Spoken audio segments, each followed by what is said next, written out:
Lamer Gamers, this is Simply Travis and Rowdy 5000 for the Lamer Gamers podcast. And in today's episode, we're going to make the PlayStation 5 and Xbox Series X controller duke it out and in no holds barred brawl to the death.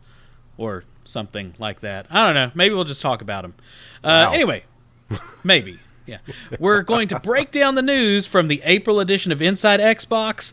I think Rowdy's got some stuff on Lego Mario that we're going to be adding in there too. It's going to be awesome, and it's going to click together.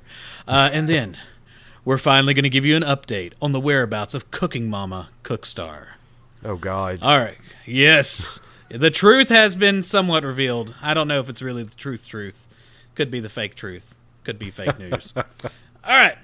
Now, before we start the show, we're going to try to do something never attempted before.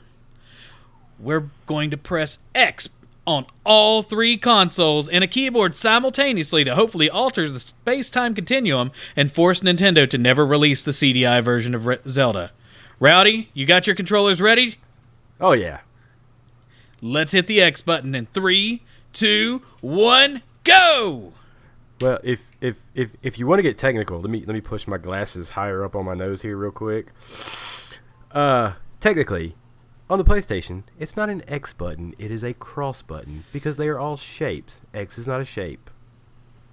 Rowdy, we don't have time for this. We're trying to change the world. Ready, all right, set, go! Cue the music.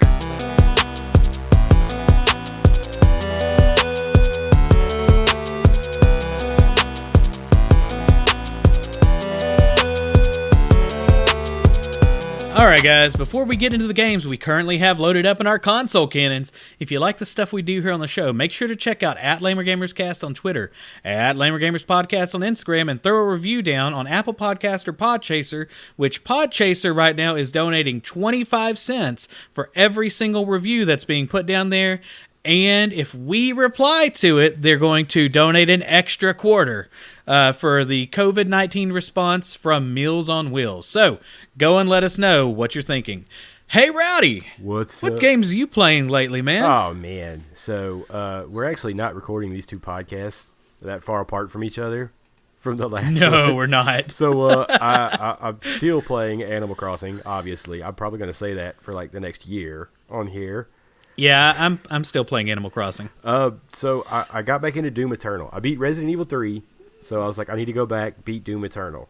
I am at a point in Doom Eternal where I cannot beat it. On easy mode, too, isn't that right? The easiest possible mode. Oh, snap. That ain't good. So I've never been really good at first-person shooters, but... Yeah. In this one, so the game is very fast-paced. You have big open areas, and you have lots and lots of enemies. So I'm at an area where I fight a whole bunch of enemies, and I'm able to take them all out. But there's this one enemy called a Marauder, and you literally you can't hurt him until there's an opening, and that opening is very small. So between destroying everybody, because the more enemies you have on screen, like the more ammo you can get, the more armor, the more health you can get by doing different attacks. So by the time this is the only guy left on the screen, I can't get any more health or armor or ammo because I can't, catch anybody on fire or saw them in half with my chainsaw. The things that give you ammo and armor and health. Those normal things. So he just keeps destroying just me. Doom things. Oh yeah, just Doom things. And I'm just trying. Just Doom things. I'm just trying to put together my sword so that I can just chop people down. That's it. That's all. But I did load up a couple of things. So I actually forgot to put it on here for the Game Pass. I loaded up reliable delivery service. So that's one. Oh yeah, I saw that's on Game Pass now. That's one that I'm gonna start. And then I also on PC downloaded The Witcher 2. Huh. We're gonna see we're gonna see if that game holds up. Probably not. Yeah, I remember there were some issues back in the day with the controls. That's why I didn't want to play Witcher 3. I know we've talked extensively about this. But yeah, so I have a game that I've been playing, and that game has just gotten a performance update. Ori and the Will of the Wisps. I put a couple hours into it since our last podcast, and man, I don't know if I already told you. I've already told you. It's a good game. So if you like Hollow Knight, you'll love Ori and the Will of the Wisp. Now, I had stopped playing it because the performance was getting a little rough. And whenever you're doing acrobatic stunts and feats above, poisonous swamps and spikes, it's not a good time. So that's very true. Yeah, so I was hoping for a performance update, and luckily they have improved quite a few things. So I'll give you basically a rundown on what they've improved.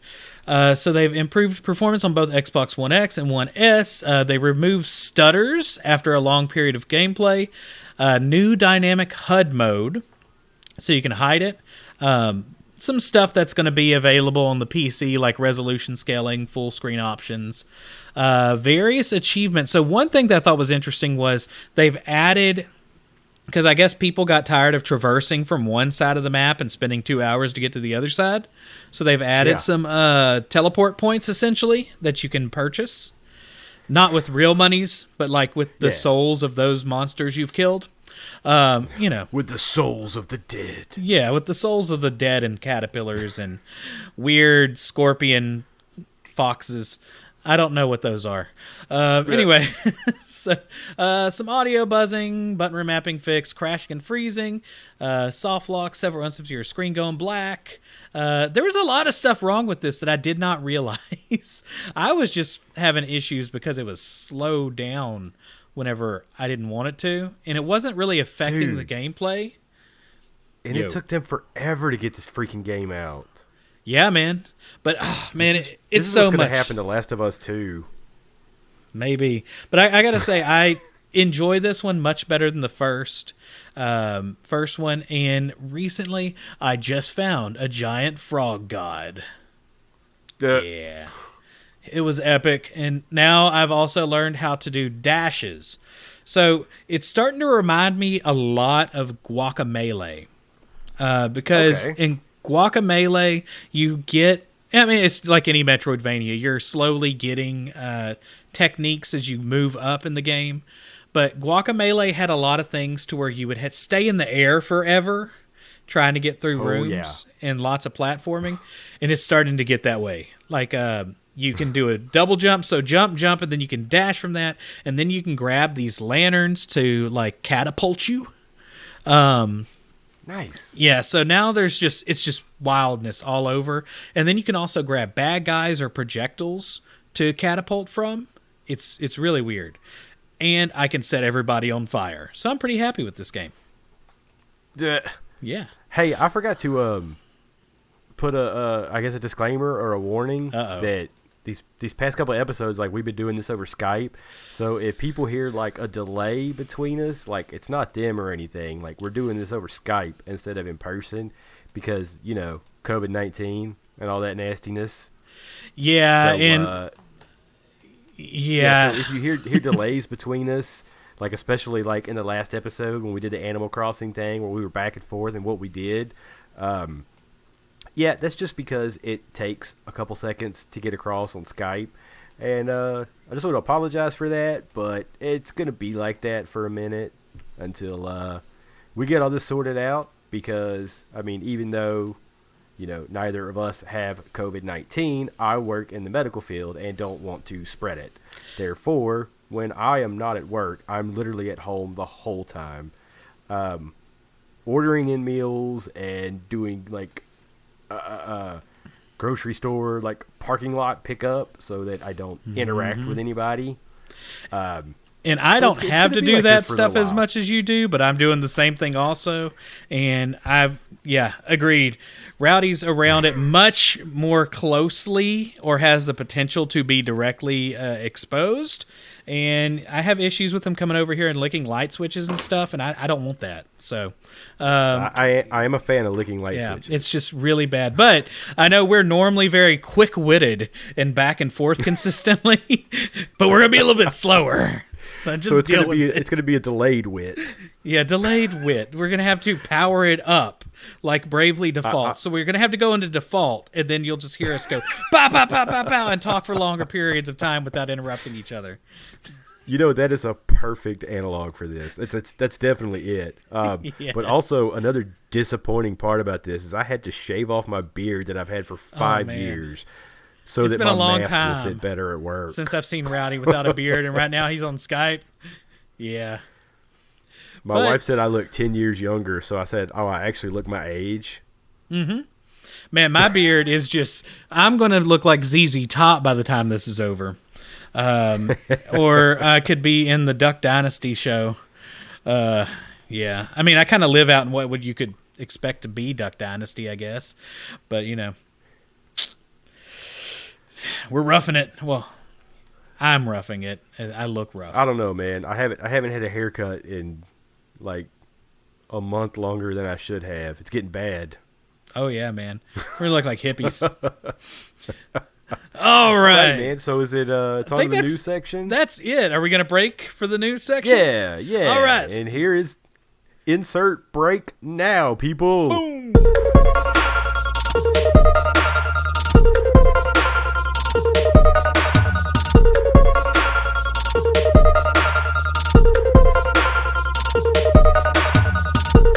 All right, guys, before we get started with the news, I want to give a shout out to our friends over at ParallaxMedia.1. They're a good old gaming school. Can't talk. They're a good old school gaming journalism website that has decided to help spread our podcast around to the masses. So drop by and check these guys out. Hey, Rowdy. What's up? Did you see the PlayStation 5 controller? Yeah, it's a weird mock-up. What do you think? Okay. It looks So, odd. I really like PlayStation controllers and the way they've been shaped.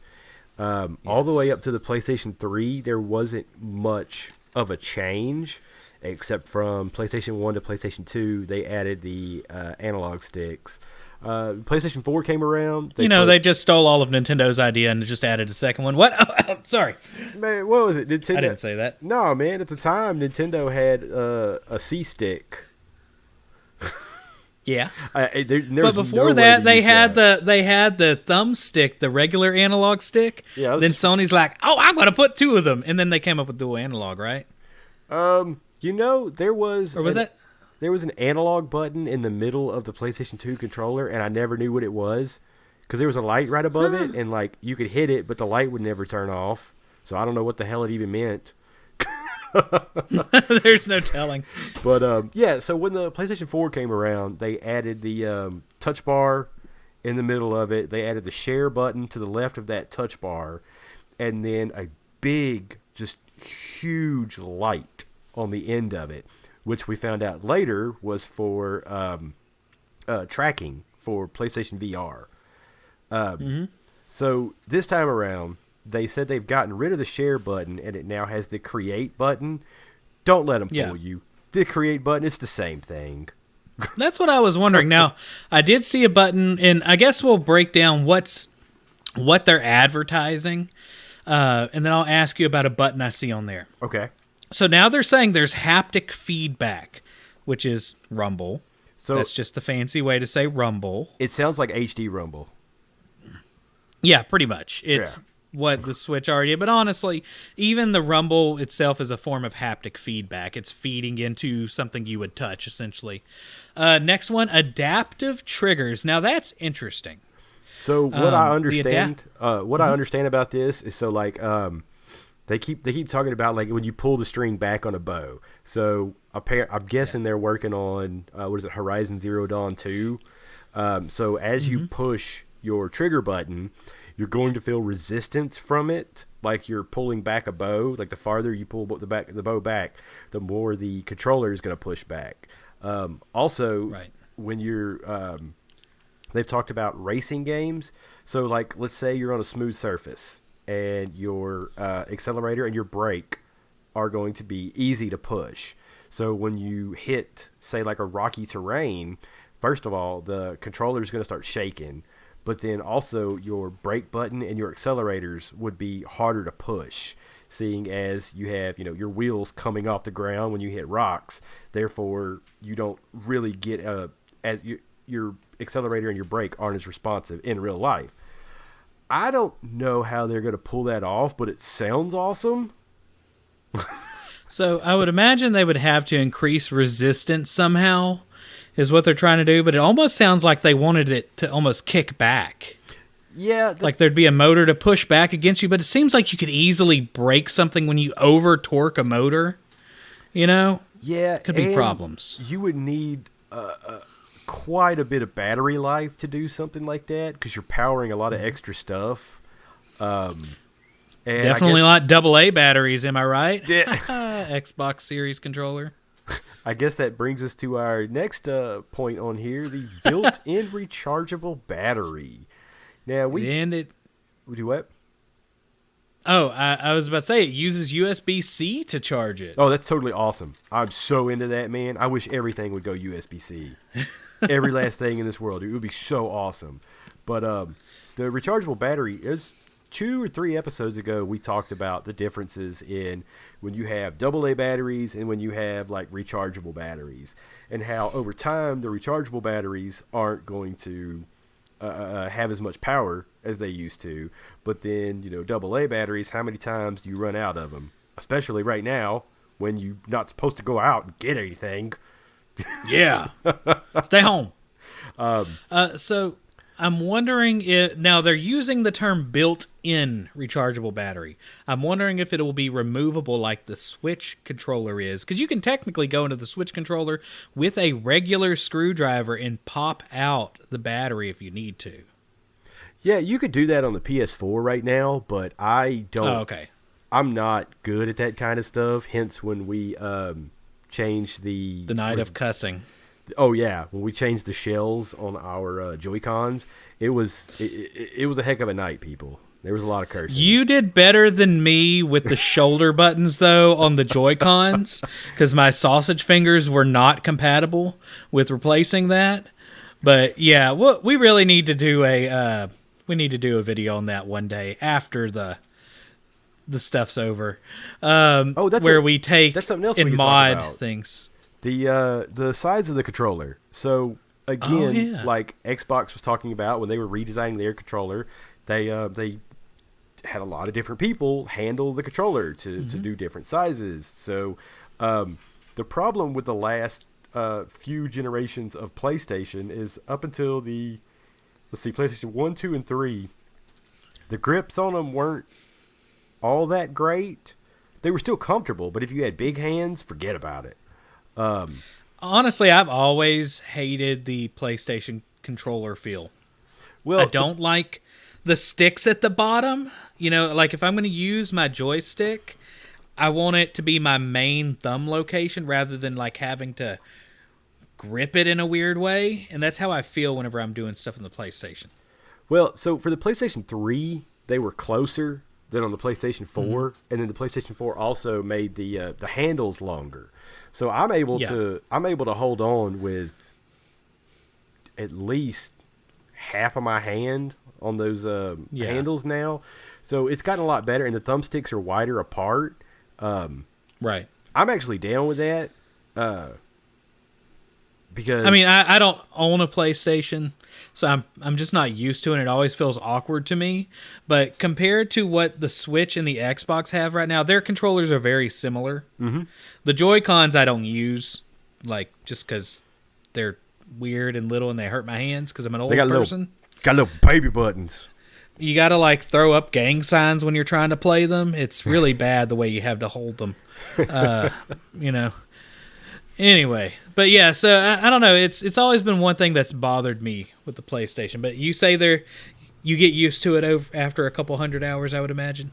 Oh man, I don't know how many hours you would need to, but like I've been playing PlayStation since PlayStation 2, and I've been playing Xbox since Xbox, the original Xbox. Long time ago. And I've been playing Nintendo forever, so I don't really have that many problems going back and forth between the controllers. Mm-hmm. The only thing that I have a problem with is going back and forth between Xbox and Switch, because of the A and B and the X and Y being in reverse spots. I have that problem all the time because I'm constantly switching back. Yeah. But the thing is, like, when you... So the A button on both of them is your confirm button, but the A button is in different spots. Yes! It drives me nuts! So you accidentally, like, almost buy Xbox games because you're trying to back out of it. Yeah. So one thing that is new, which I saw some people that were, I guess, saying that people used to complain about this, but that the Sony controller now has a built-in microphone array. In other words, you can talk through the controller and do gaming with other people like you used to be able to do with the Wii U controller. Could you do that with the... Oh, yeah, you could have had that microphone on. Yeah. So, yeah, but nobody ever played it, so, you never used it. Plus, I'd imagine the microphone is better now because these mics on newer devices are actually pretty good with removing background sound. So, my issue with this on the controller is that needs to be a push-to-talk button, and as soon as you let go, it stops talking. Because if it's just a click button, like you click it on... There's going to be so many people who click that on, forget about it, and they're going to be playing awful music in the background. Their little kids are going to be breaking stuff. They're going to be screaming at them for drawing on the walls and stuff while they're in the middle I would of imagine it's to be like, Mom, where's my pizza rolls? Oh, exactly, Mom! man. Yeah, that's going to be mostly what... So that needs to be... What's going on? That needs to be a push-to-talk for, like, quick stuff, like quickly hit it, call out commands, let go. Because there's also... it will have the headphone jack where, like the Xbox controller and the PlayStation 4 controller now have, where you plug that in and then you could use your headset and your mic through that. But, yeah, it needs to have push-to-talk. Was there an actual headphone jack, or is it just the USB-C and you're going to use it like you're an Apple phone? So I have not seen it, but they swear up and down it has one. Believe me, I looked all over this controller trying to find it because IGN posted an article saying that it does have a headphone jack, but I couldn't find it because I was also trying to look to see if it's got buttons on the back because they just released that that add-on for the DualShock 4. The PlayStation 4's controller that's got the grip buttons on the back. Also forgot, this thing's called the DualSense controller. Yeah, I think that's the haptic feedback stuff they're trying to... You sense things. The new PlayStation 5's about it being surrounding your senses with new hearing and aural... I mean, they treat it like it's going to be an ASMR video and you can feel things in your controller. Is basically what they're advertising the PlayStation as right now. So the DualSense is supposed to be the combination of the haptic feedback and the adaptive triggers. So we'll see, man. I'm excited about it. I think it's going to be awesome if they could pull this off. We'll just have to wait and see, man, because that sounds a little crazy. But real quick, also that create button, dude, it's got the same features as the share button. It just is that the one with the three little lines? That looks like it's supposed to be the honk button. No. That's the button to the left of the touchpad that's in the middle. So what's that? The touchpad in the middle. That's actually almost like a mouse pad. Like it's touch sensitive. Oh, so that's a click. Yeah, it can click as well as you can run your finger across it, and people can use it for typing. Like, and then there are some games where like you could use it to. One of the Uncharted games, you could use it to like. So in Uncharted, you like go into different, I guess, like tombs and stuff like that.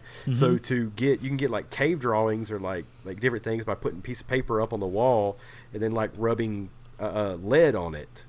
So to do like there'd be parts in the game where you would put it up and then you'd run your finger across the touchpad and that would be like you're rubbing the chalk on or the lead on there.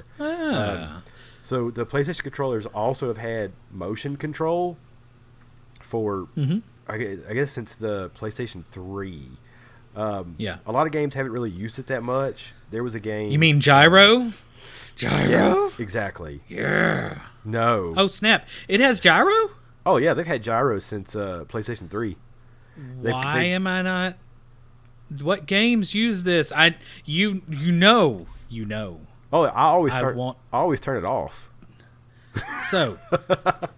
My question is, I need to look up, do games like Doom Eternal use gyro aiming? I don't think they really do. That's really only been something that they push on the Switch. Oh yeah, no. So when it comes to the actual like movement controls, the first time they ever had it was in Uncharted 1, and that was how you threw your grenades. Okay. Because the PlayStation 3 controller, they said it had 6-axis technology, which basically meant you could move it in 6 directions on 3 different axes. It was dumb. Yeah. Like, it's just 3 axes. It moves on 3 axes. We get it. But on PlayStation 4, it was real gimmicky a way that a lot of the motion controls worked. So there's this game called Infamous Second Son, and your character plays this guy who is a graffiti artist. And there are parts in the game to unlock stuff where you have to tag walls. So what you would do is you would go to these areas, you would hit the button to trigger it. So you would turn your controller sideways, all right? And then kind of like gripping it like it's a spray paint can. Then you would shake it up, like you're shaking up a spray paint can. And then you would pull one of the triggers on the side, and you would move it back and forth to spray in a stencil. And it was a little ridiculous. I didn't really like it. The game was awesome. I just didn't really like the movement stuff. So I don't know how much. I don't know if they have they haven't mentioned the motion controls in this one, but with everything else they have in it, I don't see why they wouldn't have it. I mean, they have since the PlayStation 3. Well, one thing that I'm curious to see, 2 different things. One, I was really concerned about how shallow the buttons were. Especially on the directional pad. I really don't like the directional pad on PlayStation controllers. In fact, comparing it to the new D-pad on the Xbox, like, to me it seems like it's going to be night and day difference. Yeah, well, PlayStation's directional pad doesn't like you either. I know, right? But it just never felt right to me. It always looks like it was tacked on, like those cheapo controllers you find on those 300 games in one thing. Yeah. It just I've grown up with an actual directional pad in the cross, and it just looks. I don't like the feel of it, but I have looked at some renders of the controller from the side, and I just don't think it takes photos really well. You can only take pictures of the controller on one side, so it's just a bad flat camera picture.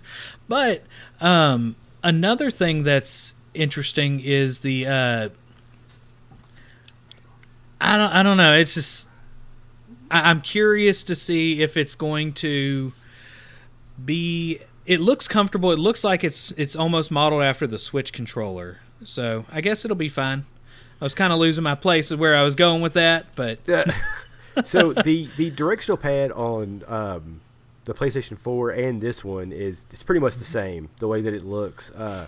To me, they're not that bad because a lot of the times when you use them, it's just like for changing weapons or items and stuff like that. And the way they feel, so you could feel which one's right, left, up, and down. Yeah. Whereas, so a lot of the times when you have like so the Xbox gamepad, I'm fine with, but that what is it? The directional pad on the what is it? Xbox Pro or Elite? The Xbox Elite first controller. Oh, okay, yeah. That thing looks awful. Like I could. Well, not you can play change that. out the Elite controller ones. There's like 2 or 3 different D-pads. Yeah. I'm talking about that one that's like a circle. The circle disc. Yeah, I'm not a fan of those Oh either. no, that was awful. But like, and the new Xbox like the regular controller ones, is like a with. mixture of the two. Yeah. Yeah. But you wouldn't dig it because, like I said, it's got the joysticks side by side instead of the right joystick next to the D-pad. I don't mind them up top, which is really funny. Like the Wii U controller, I really like the sticks up at the very top, opposed down, because it's a more natural feel, and you're not. I don't know. It just seems easier to press buttons than a D-pad consistently. But yeah, that's really all I got today for the controllers. So, you ready to move on to Inside Xbox?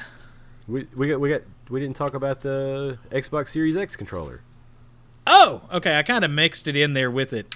So there is, I was just kind of putting some things as far as what's new with the Xbox Series X controller. There's not a whole lot new. They added a share button. Let me just tell you right now, you're going to hate the share button. Because you're accidentally going to hit it in the middle of something really awesome happening, and then it's going to interrupt a cutscene, or it's going to interrupt something happening in the game. You're going to hate it, man. I think it really depends on if it's going to be disruptive or if it's going to run in the background like the Switch does. Because the Switch does it in a really good way to where you press the camera button, it doesn't bring up new menus. Oh, man. On the PlayStation, it's like, would you like to connect to Twitch? Do you want to connect to all kind of other stuff? Do you want to make video? Do you want to take pictures? Get out of here, man. I'm trying to play a game. Do you want to mine Bitcoin? Yeah. No, that's Cooking Mama. Oh, yeah, that's Cooking Mama. We got to talk about that in a little bit. Woo! Cooking Mama stuff went crazy. All right, so, but yeah, and there's new tactile bumps on the Xbox controller. I'm gonna not make jokes about that. I'm not gonna make any jokes about that. I'm just gonna let that sink in. Yeah. Also, there are AA batteries, or you can use a charging pack. That's what I do with the Xbox One controllers. Use a charging pack. Mm-hmm. So, I mean, I do like that you can choose between the two, but honestly, I never use AA batteries. Like, never. Yeah. So, all right, that's really all that I got. I mean, the PlayStation 5 is the more innovative controller. Granted, everything that's pretty much on there other than the adaptive triggers has been done before, and we'll see if the adaptive triggers really are as what they're being sold as, I hope that's not the final design. It's so ugly. I really like my shape buttons to have color to them, and if everything is just white and gray with like a little bit of black on the back of it, I don't like that, man. It looks like the white controller part on top is trying to eat eat a black controller and swallow it whole.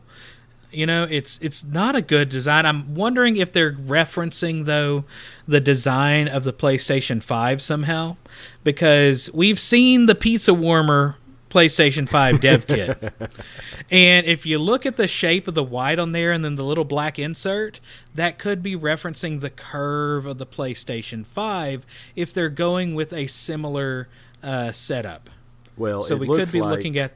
It looks like a Stormtrooper helmet, and we all know that white controllers never hold up to Cheeto and Mountain Dew stains. No, they don't. Absolutely not. Dorito stained controllers... Ugh, those are going to get yellowish after a while, too. Ugh, gross. Gross. All right, let's go ahead and move on to the Inside Xbox. Did you happen to watch it? I did not. I've seen some previews of some of these games, though. You're not missing a whole bunch. I mean, there wasn't anything, like, spectacular and new in this.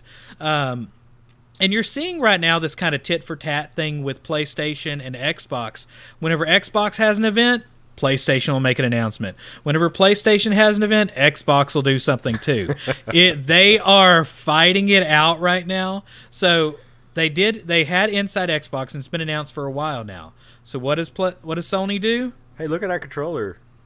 Hey guys, look at this derpy controller we got here. But anyway, so they showed, they first started out by showing the game Grounded, which is by one of my favorite companies, Obsidian, but it's not a normal Obsidian game. It's basically Honey, I Shrunk the Kids, and everything's trying to murder me. It's Ants by Pixar. Yes. Dude, in the new gameplay footage, the spiders look scary as heck, too. So they said they're trying out new ways of telling stories.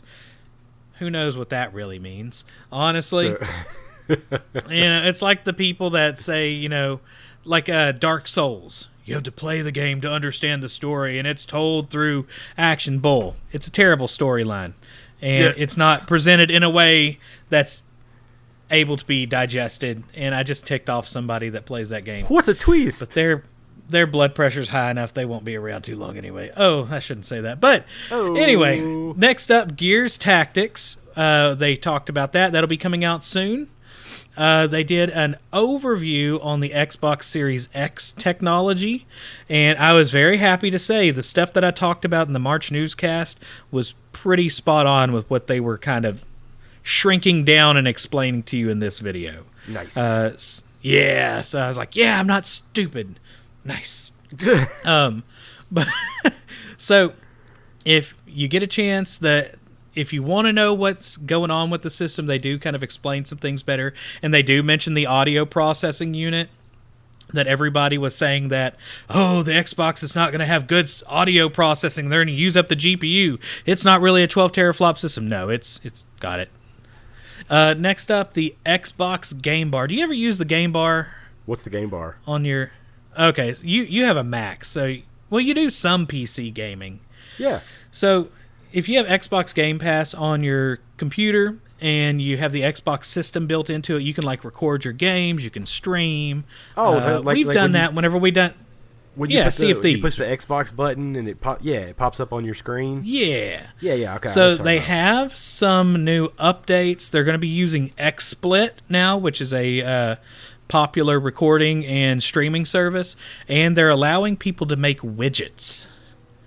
The widgets are back. I don't know if you remember widgets. Little ball in a Guinness can? No. I forgot about that. But you remember on Windows 7 where you'd be able to put something on your home screen, like a clock or something like that? Yeah. That was a big thing. Yeah, I think something like that, or for your streaming to show on the screen and stuff like that. So they have some updates coming to the Xbox Game Bar. But what was really interesting was new Game Pass games. Did you hear about any of the new Game Pass games coming out? I downloaded Totally Reliable Delivery Service. So, totally reliable delivery service. Is that online? Do we need to play this? Oh no, it's multiplayer. It's meant for multiplayer, dude. Have you seen this game? But is it meant for multiplayer online? Yes. So imagine you've played Game Beast, right?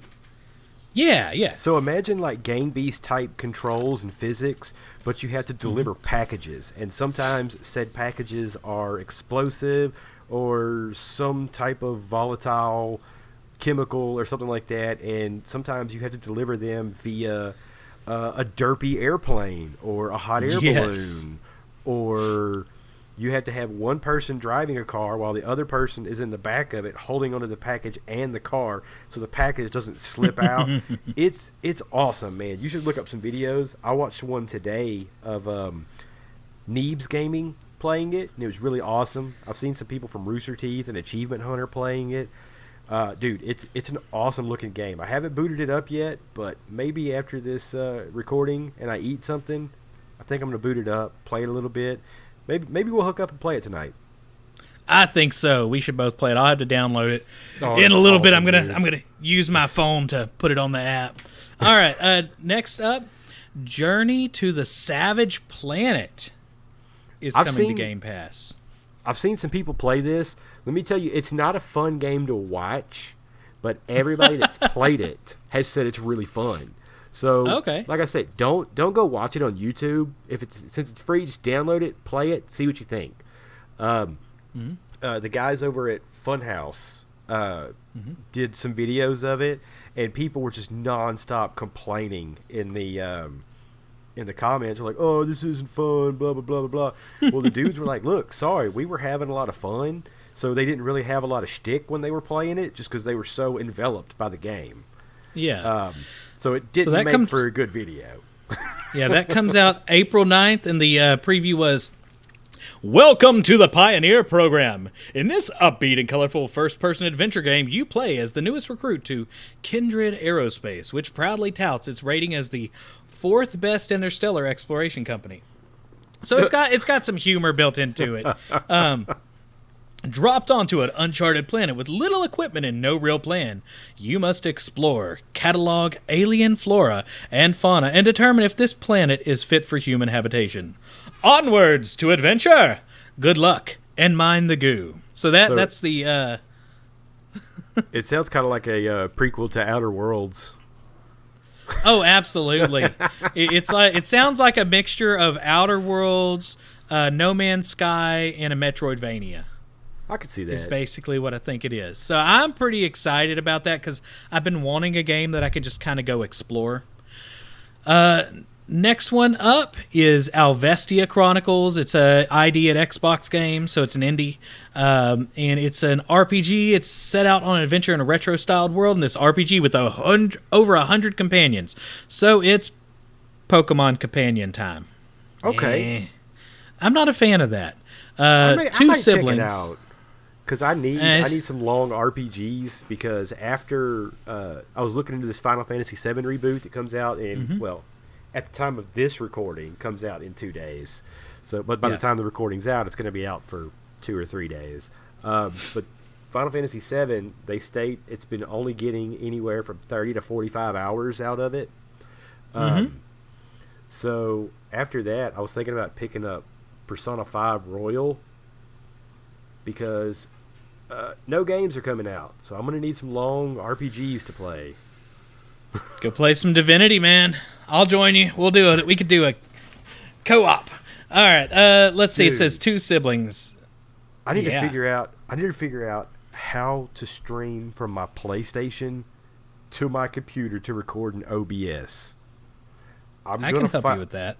I'm going to figure out how a lot of people run the PlayStation app on their computer and just record OBS over that. I don't know, man. I might pick up a game capture deal. Casey from Good for Nothing Gaming has this pretty awesome one where all you have to do is plug it up, put in an SD card, hit a button, starts recording. Nice. Yeah, I need to break out the Elgato again. Granted, the Xbox streams to Mixer and Twitch, but you can't do overlays, so we'll have to talk soon. Anyway, so 2 siblings, Alan and Elmia, start their journey to avenge their parents' death as they fight to stem the tide of monsters flooding into the world and restore peace to Alvastia. Engage in a heated turn-based battles with up to 13 party members. Oh my god. Weapon upgrades, a battle arena, and quest are only the beginning of this Kimok RPG has to offer. Wow. Kimok. 13 battle... I wonder if that meant Kimco, and that's a typo. Yeah, but... Maybe. All right, next one is Football Manager is coming to PC Game Pass. Yeah. Mistover is coming to PC. It says a mystical RPG, and it's spelled Mist, M-I-S-T-I-C-A-L. Womp womp. It's an RPG with expeditions for finding the key to survival. Choose your next step wisely and keep in mind that your every move will change the future. Create your own core and explore through various regions of the Pillar of Despair, which includes forests, lakes, mountains, cities, cathedrals, castles, and much more, all involved in despair. Okay. So, yeah. Okay, so that one's coming out to the PC. That might be one I check out. Stranger Things 3, the game, is coming to the Game Pass for PC. That's a real, retro looking game. It's like they tried to do Super Nintendo, Sega Genesis era type stuff. It looks okay. I think I got it for free on Twitch Prime. By the way, if you're a Twitch Prime member, it's past the first of the month. Go pick up your free games. That is true. And then we have Overcooked 2 is coming to PC. It's out there for it now. Overcooked 2 is good stuff. Dude, no, it's not. That's divorce starter. That's it's worse divorce than Mario starter Party. fuel. Yeah. Real quick before we get to the next thing, I still had a little bit more on our notes underneath it. Oh, my bad. I put notes in between them. You do that. It's cool. So, next thing, Xbox One. Y'all know how I talked to y'all about the Insider Beta a couple of episodes ago. Well, it looks like some of those things from Insider are about to start coming after you. They're going to have some updates on the home screen. They're also putting right now, too, some new dashboard buttons, and one of them is going to be for donating to the CDC Foundation. So, I heard Rowdy make noises. So you can donate it looks like 1,000 rewards points equals $1 donated.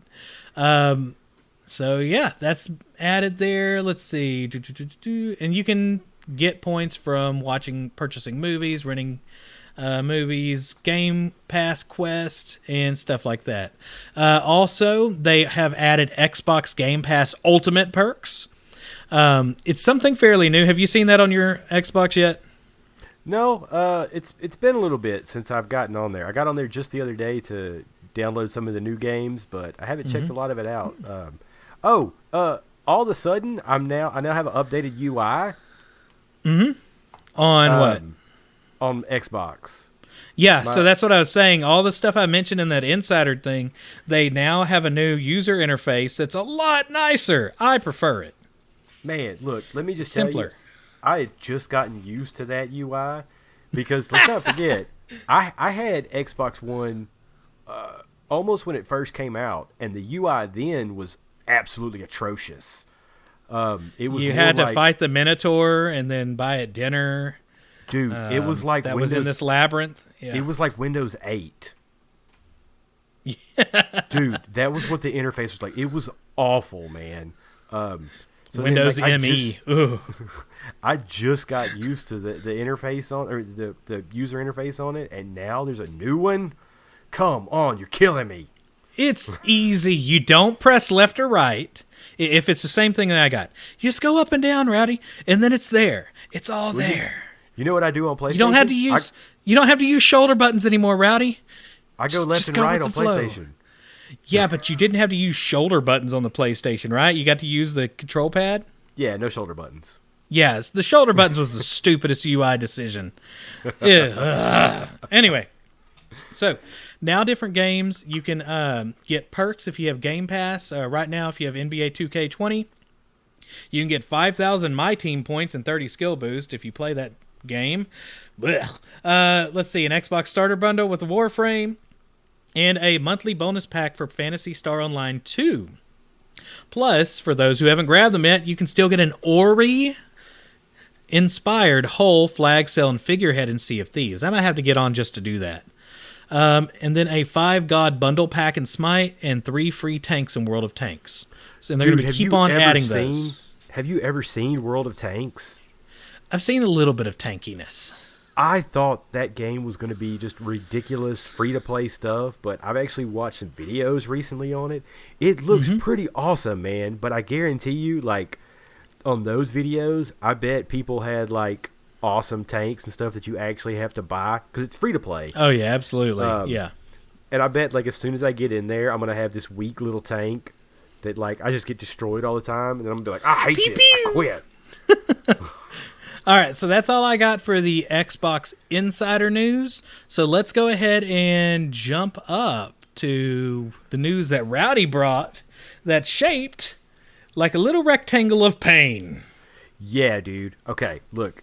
So when they announced that Lego and Nintendo had gotten together to make this Super Mario Lego set, I was like, man, this is going to be dumb. It's going to be idiotic. Something I'm not going to be into.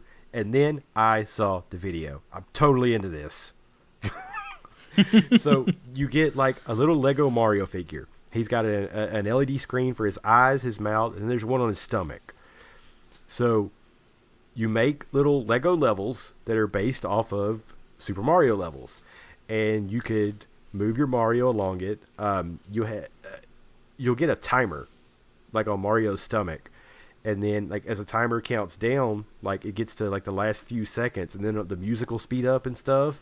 As you could stomp on enemies with it, and it'll make like the stomping sound. You could hit blocks with it; it'll make the block hit sound. There was even one part where they set Mario on like this little, I guess, hinge and moved it around. And as they were moving it, it made noises like he was collecting coins. Mm-hmm. So that's totally awesome. Yeah. But here's where they get you. Uh-oh. The starter pack. The starter pack is $60. Then the power pants. Piranha Plant Power Slide. Oh my God. The Piranha Plant Power Slide expansion set is $30. The Bowser Castle Boss Battle expansion set is $100. But let me tell you, that thing looks awesome. And then there is a Monty Mole and Super Mushroom expansion set for $15. I'm not going to get it. I really want it, though. I got to say, if you got $200 or more to spend, you could have a really cool Lego set with the Mario stuff. Oh, yeah. So diehard Lego fans and Nintendo fans, if you're both of those, you're going to have some fun. Okay, so I'm going to skip over to our fake news, which is slightly related to this at the very end. Okay? I mean, it's technically at the end of our notes, but I'm going to say it now.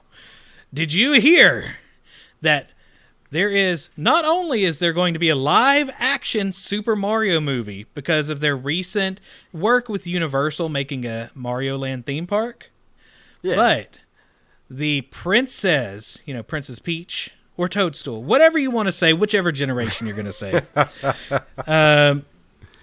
is going to have Brie Larson to be cast as Princess Peach. Captain Marvel herself. Captain Marvel, also known as Princess Peach. So that is the current rumor. There's not a whole lot of rumors in today's casts. So I just wanted to bring that in there since we were talking about Mario stuffs. Dude, the last I heard is this was going to be an animated movie, but dude, live action.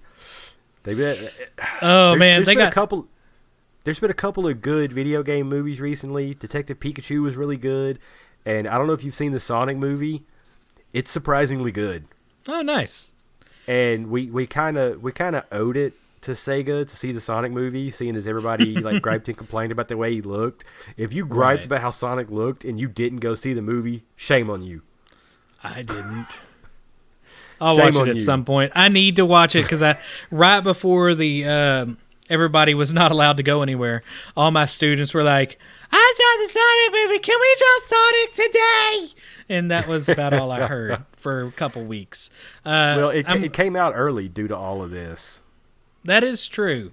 All right, so we have two more main items to go over, and today's cast is going to be a little bit shorter than normal. So the next one is the E3 is not going to do any official online event. Now, they kind of made an announcement that sounded like, we're still kind of doing stuff, though. So this is an update. It says an E3 rep declined to confirm the reported E3 2021 dates, but said that digital presentations in lieu of E3 2020 are still in the works, which doesn't make sense. I don't understand the reporting on this. And then they have a quote that says, it says, it's not happening. But then you hear this stuff. It's like, what is your audio or reading comprehension level here? It says, given the disruption brought on by the COVID-19 pandemic, we will not be presenting an online E3 2020 event in June. Instead, we'll be working with exhibitors to promote and showcase individual company announcements, including on www.e3expo.com. You just basically said, we're not doing online stuff, but we're going to be working with everybody to do online stuff. And here's our website. So we look forward to bringing our industry and community together in 2021 to present a reimagined E3. A reimagined E3. Yeah, that was the point I was going to pull out if it wasn't in the notes, because reimagined E3, that doesn't instill confidence in me. Yeah, that will highlight new offering and thrill our audiences. So they're basically saying we're not going to have a conference, we're not going to have an event, but we are going to have a bunch of little events. Go to our website. So you're still going to see, I guarantee you're still going to see Nintendo. You're still going to see Xbox release something. I bet you we still see the PlayStation 5 finally. What do you think? I think they'll show the PlayStation 5 at PlayStation Expo or PSX. When is that? I don't know, but I know it takes place. I think it takes place in France every year, but they'll probably just do it online this year, I guess. They'll bring back their Mystery Science Theater 3000 audience from the last PlayStation 5 event. Yeah. That'll be riveting. Yeah, they do such good. I got to say, so I watched this Inside Xbox thing, And I was thinking, man, this is like Switch quality, like a Nintendo Direct quality this time around. And they were doing it from their homes too. Like they obviously like had everybody doing remote the stuff. Essentially, everybody was in their room in their home, but they had a really good person running the mixing board with all the audio and the video coming through. Like it was pretty legit. I was not bored like I have been with some of the Sony ones that I know we've had issues with in the past. And I think it was better than the Xbox Inside one that was before, because that one, it was decent, but it was kind of cheesy. This one was just straight up like, here's the games. Here's the stuff we're doing. Yeah, that's nice. I still stand by the fact that ridiculous ASMR thing that PlayStation had was not meant for consumers. Oh, I know. Stand by that. It was still awful, though. Oh, it was the worst. All right. Hey, Rowdy. Did you decide to hold off on a Google Stadia so you wouldn't spend money to experience disappointment? I mean, I did decide to hold off. Well, guess what? You can now experience the disappointment of Google Stadia for free. No, I'm good. That's really funny. I'll tell you why later. Starting April 8th, base level Stadia will stream at a maximum resolution of 1080p, and you can sign up at their Stadia website. It's basically going to put you on Stadia Pro. Now, you'll still have to purchase games to own them and play them, but they can be played on the PC, Chrome OS, tablets, Google Pixel phone, and other supported Android devices. Now, let's say you're going to get those free months in Stadia Pro, but you're not going to spend any money, right? Because spending money is a little dangerous if you really think about it, if you're trying out this program for free. You would think they'd, like, in this free demo, maybe they'd give you a whole bunch of good games to play. I mean, there's some decent games to play, but none of these are like blockbusters. So here is what you can play during these 2 free months of Stadia Pro. Destiny 2, the collection. Grid. Meh. Guilt. Who cares? SteamWorld Dig 2 and SteamWorld Quest Hand of Gilgamesh. Both decent games, but nothing that I would like freak out over. The Serious Sam collection. Do you have any idea what Spitlings is? I have no idea. I didn't even bother looking it up. And then there's stacks on stacks, and then in parentheses, on stacks. Yeah, I don't know what that is. And then Thumper, which is like an audio thumping game. That is really time sensitive. That would be absolutely terrible to play on Stadia with lag. These are all games that I have either A, played, B, not interested, or C, just really, really don't even care to look up. Or they're sitting in your Steam collection because they were in a Humble Bundle. Exactly. I will say I do enjoy the Steam World stuff. Destiny, though, I mean, you can accidentally trip on that game and play it. You know, it's on everything, and it's basically free. Yeah, dude, it's like the new Skyrim. Yeah, exactly. So after the 2-month trial, it'll be $10 a month. And like I said, why? I mean, you're not going to get anything outside of that. And if you do, what if you don't like it in a couple months? And right now, they don't want you to play above 1080p because it is taking up too much bandwidth. And if you're already a Stadia member and you're paying money, well, guess what? They're putting you at 1080p right now because they're trying to save bandwidth. You have to go in and manually change it back. So if you are one of the 12 people with Stadia out there, just know that you've got to go and change it back because all these freeloaders right now on the Stadia program are going to start messing with your bandwidth. I mean, I don't know how many freeloaders are actually going to be there. I mean, plus it's not like it ever went up to 4K. I mean, Red Dead Redemption is one of the greatest looking games of 2018. Is that when it came out? Yeah. 2018. And that game never even made it to 4K on Stadia. So I will say I saw a really good Digital Foundry episode where they showed Doom Eternal on Stadia. You can get it on Stadia. And it actually looks pretty decent. It doesn't run as good as the Xbox One X, mind you. The graphics are slightly downgraded, but not a whole lot. Not like the like Red Dead Redemption. Like Red Dead Redemption is noticeably downgraded. Oh, yeah. Now, there is a problem, though. There was over 100, I want to say it was like 100 milliseconds of lag, and they would do slowdowns of the video, and they would show the character, the person pressing a button, and then they would show the screen side by side in slow-mo, and you would see, let's say, a jump. By the time you're coming down from a jump on the Xbox One X, you're starting to jump up on Stadia. So if you have any concept of how fast-paced and absolutely crazy Doom Eternal is, you would not want to go through that. Oh, unplayable. Yeah, absolutely. And that's what they said. Like, it works. It looks really good, actually. It's one of the best-looking games on there. However, it's an incredibly poor choice from a gameplay perspective. Dude, that video of the guy from, I think it was the Washington Post, they were sent a review copy of Stadia. So he's trying to play Destiny 2 on PC. So he takes and he looks at the computer, he hits the space bar to jump. He has enough time to turn around, look at the computer, and then hold his hand up like he's presenting something before the character jumped. And, you know, I didn't put it on this list, and I could probably look it up. I might have time. But, you know, xCloud just announced new games for free that you can play. So For free? For free. You know, it's just such a... Here we go. Project xCloud adds a few EA titles, including The Sims 4. So they added Dragon Age Inquisition, Sims 4, and Unravel 2. Nice.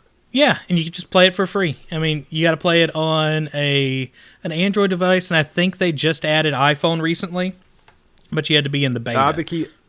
I've been keeping up with it. I'm part of the beta, but it hasn't come through yet. Like, I signed up for it a couple months ago, and they said they would let me know. Because I am in the, I drank the Apple Kool-Aid, so I've got the iPad, I've got the Mac, I've got the iPhone. So I could play it on all those if they would just send me my stuff. All right. So, and by the way, the general consensus of comments that I've seen said exactly what you said as soon as we started this. Uh-oh. Nah, I'm good. What did I say? Oh, yeah. No, I'm good. Which is really funny because I was looking through, just kind of reading a couple different websites, and I swear I saw that phrase said at least 10 or 15 times. No, I'm good. No, I'm good. I'm good. I will pass. All right. Next topic is serious, guys. Uh-oh. Cooking Mama. Where did she go? Oh, no. She was said that they saw her for 5 minutes in Target. Then the next thing you know, she's completely gone and erased from time. Where is Cooking Mama? Well, Cooking Mama's story got even crazier than what we reported last episode. Did you think it could get crazier?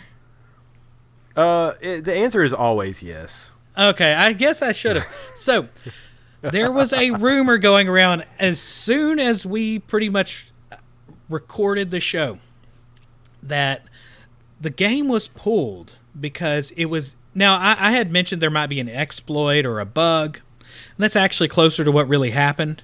But I read that it was made by a completely different company that didn't even own Cooking Mama. Oh, yeah, it's bonkers, man. So, apparently, the story is that the rumor was that it was installing Bitcoin mining programs onto switches and causing them to overheat and break to mine Bitcoin. Yeah, I saw that. That is, one, doesn't make any sense. So a lot of people were confusing blockchain with Bitcoin. Blockchain and Bitcoin are different technologies. There's similarities, but they're not the same. Two. Well, I do have to say the reason why a lot of people thought that could be true is that's happened on Steam numerous times already. Oh, yeah. But the difference is the Switch is a toaster.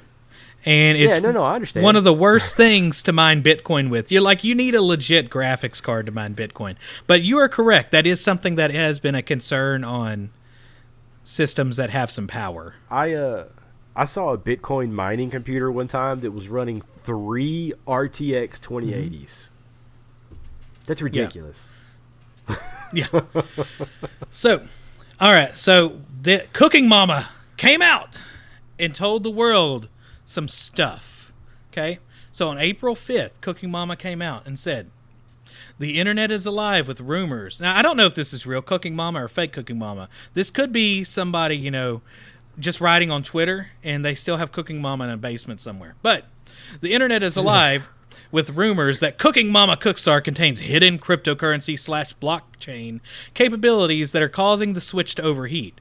This is absolutely incorrect. At Planet Entertainment, we explored both blockchain technology and cryptocurrency tokens. We looked at these options as a means to allow players to trade in-game assets. So let's say you have a fancy kitchen knife and you want to hand it off to somebody, you'd give them your code, and you couldn't randomly put in a code is what they were trying to keep and get free stuff. However, we only explored the theory behind the concept, not the implementation. Never mind that there is articles talking about this BS. Cooking Mama Cookstar, nor any of our other titles in the past or near future, will utilize crypto technology. And they keep going. We know that Cookstar fans are anxiously awaiting for the game to appear in the eShop. As anybody is aware, the whole world is upside down now with delays. At Planet Entertainment, we are as anxious as you for the digital download to be available. In the meantime, Cooking Mama Cookstar is available in many North American and European retail web stores. And then they just released a patch to keep it from catching on fire, I guess. 1.01 recently. So here's the thing. They actually came out and kind of made fun of their own developers and said that we have brand new developers. Now, I'm not reading this verbatim. I just paraphrasing this. And they would be surprised if they even knew how to do a Bitcoin mining program. They basically threw their entire development team under the bus and said, and their marketing team and the publisher. I don't know if it's been scrubbed from the internet yet, but it was hilarious reading it. And they're just saying, we're too stupid to do any of that. That's awesome. reason why Nintendo Switches were overheating, mind you. But it's because the developers did not optimize the code. But that's really not the reason why they pulled it. It's just because of mass stupidity between the multiple teams not talking with each other. Plus, it was a terrible launch. And what's really funny is it's going to become this viral game now because of how bad this launch is. Can you imagine whenever they finally get this stuff up and running, how many people are going to go buy this game now? So it's probably more than normal, even though it's bad. So now this could all be fake. Cooking Mama could be inside a basement somewhere, and you're all about to put bit mining stuff on your computers. The lizard government's going to run everything for the world from Cooking Mama Cookstar.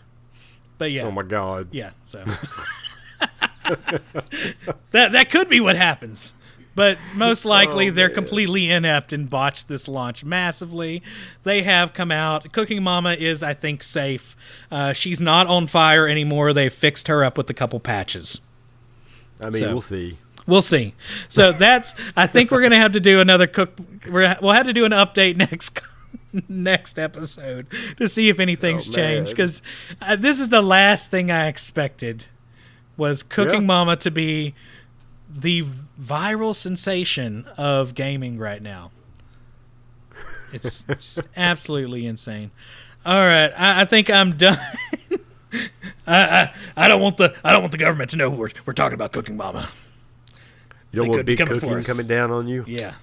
They're listening to us through the 5G towers. All right.